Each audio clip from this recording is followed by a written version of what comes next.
Malayong malayo mga kababayan. Si Inday po, hindi nga inatid yung ating Pangulong Bongbong Marcos nung lumarga pa puntang Japan.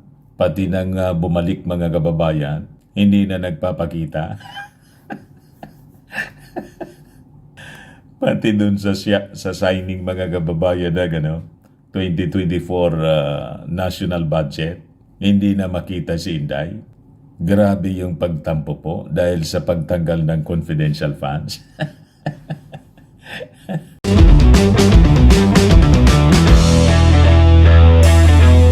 Bigay ko sa inyo mga kababayan ito mga magagandang balita, mga accomplishments ng ating administrasyong Bongbong Marcos. Kasi di ba patapos na yung 2023, napakarami po ng mga na-achieve yung mga accomplishments ng administrasyong Bongbong.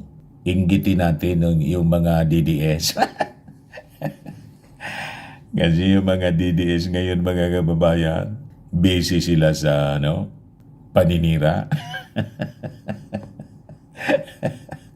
Ang style po ng mga DDS, sisiraan po yung administrasyong Bongbong Marcos, sabay promote kay Inday. At laging bida sa kanila po si Mau Diggs. Wala na niyang tatalo pa kay Tatay Diggs. Walang tatalo sa yabang. Ayan tuloy, nadamay pati yung SMNI. Sising alipin siguro mga kababayan ngayon si Kibs. Buti pa niya, hindi ko inauthorize na mag-guest sa programa. Hindi ko na sana niya binigyan ng programa itong si dating Pangulong Digong.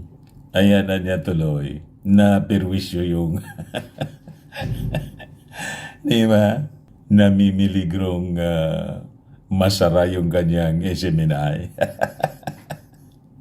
Yan kasi, di niya yan yung magandang balita, Mr. Maravillas. Ito po, yung sabi ni Speaker Martin Romualdez. Sabi rito, Speaker hails Marcos for trip fruits. So, binibigyan niya ng parangal, mga kababayan, yung kanyang pinsan na si President Bongbong Marcos.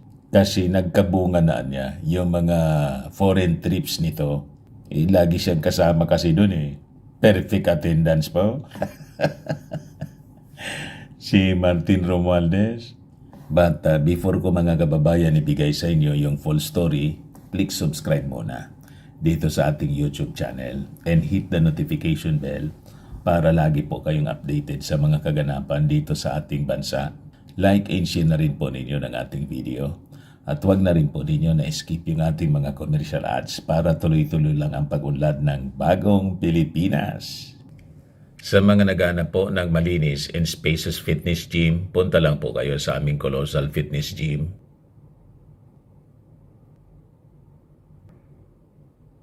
We also offer Grab Car Rental with our brand new 2023 model ng Toyota Innova. We also accept booking for those who are planning to travel via PAL, Cebu Pacific and other airline companies, and bills payment for Meralco, Bills, PLDT, etc. Ang Colossal Fitness Gym is located at 3rd floor Security Bank Building, Landco Business Park, Legazpi City, Albay. For inquiries, look for Gilon Maravillas. Contact number 0966-802-0949.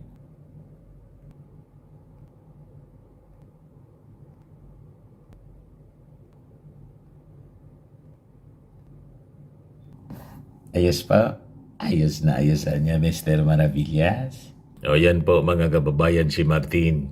Kinongratulate niya mga kababayan ang kanyang pinsan dahil sa napakagandang result ng kanilang mga foreign trips. Sabi diyan, Speaker Martin Romualdez extended his heartfelt congratulations in support to President Marcos for the successful outcomes of his Japan visit, which has significantly bolstered the Philippine economy and created jobs for thousands of Filipinos. all out po si Martin Romualdez at wala kang marinig mga kababayan na negativities. Malayo talaga niya, Mr. Maravillas, yung kayo ni team na si Inday. Malayo mga kababayan. Si Inday po, hindi nga inatid yung ating Pangulong Bongbong Marcos nung lumarga pa puntang Japan. Pati nang bumalik mga kababayan, hindi na nagpapakita. Pati dun sa signing mga kababayan na 2024 national budget, hindi na makita si Inday. Grabe yung pagtampo po dahil sa pagtanggal ng confidential funds. You see? So sabi dyan sa balita, the Department of Trade and Industry recently announced that 22% amounting to 170 billion pesos of the pledged investments from the visit have been realized. Matindi po talaga, humakot ng billion-bilyong investment. So, yung Japan mga kababayan yung pumalit sa China. Iyan yan Mr. Maravillas, yung mga pledges ng investment ng China. Hindi man anya natuloy. Hindi na po natuloy. Kasi ang gusto ng Chinese government, wag lang tayong magrereklamo. Mag-invest sila rito. Pero wag tayong magrereklamo na kinakamkam nila yung ating territory. Yun mga kababayan ang kondisyon. Sabi dyan sa balita, these investments stem from 34 letters of intent and agreements contributing robustly to the country's economic growth and job creation. Sabi mga kababayan ng ating Speaker of the House na pinag-iinitan ng mag-ama. Inaway ng inaway mga kababayan. Ayon, minalas po yung yung kanilang channel. Suspendido yung operation. So sabi dyan, we are witnessing the fruits of President Marcos Jr.'s strategic international engagement. Ito anyang mga investments na to are not just numbers. They are they represent hope, opportunities, and a brighter future for thousands of Filipinos.